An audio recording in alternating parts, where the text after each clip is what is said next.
Hello guys! For today's video, gagawa tayo ng Italian focaccia bread. Isa ito sa tinapay na paulit-ulit kong ginagawa na masarap ang partner sa kape. Simulan na natin!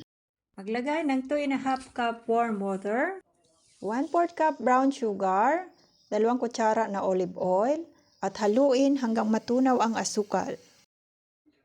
Maglagay ng 2 kutsarita ng instant dry yeast, haluin ng bahagya. Iwasan ma-overmix. Maglagay ng 1 kutsarita na sea salt or iodized salt at haluin hanggang matunaw.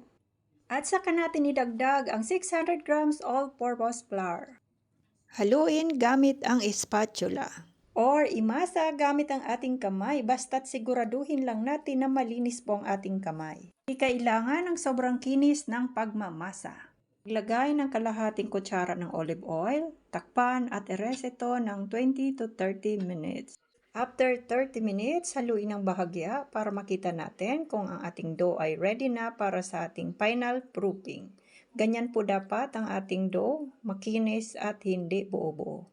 Lagyan ulit ng olive oil sa ibabaw para hindi magdikit sa ating lagayan at takpan at i-rest ito overnight. Ihanda naman natin ang isang buong bawang, lagyan ng 2 kutsara na olive oil at pakuluan ng 2 minutes sa bahagyang apoy.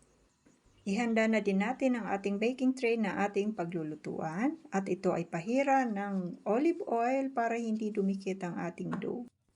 After overnight fermentation, ganito po ang maging itsura ng ating dough.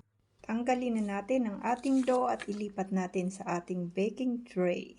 By the way guys, ang sukat ng ating tray ay 32 by 22. At saka natin i-flatten ang ating dough sa ating baking tray. At saka natin lagyan ng 1 kutsara na olive oil galing sa pinagprituhan na bawang. Takpan at i-rest ng 1 to 2 hours. After 2 hours, basahin natin ang ating kamay at maglagay tayo ng dimple sa ating dough. Sa mga magtatanong kung bakit matagal ang resting hour ng ating dough, ito ay para ma-achieve natin ang masarap na lasa ng ating focaccia bread. At sa ngayon, ilalagay na natin ang ating pinakuloang bawang sa ibabaw ng ating dough.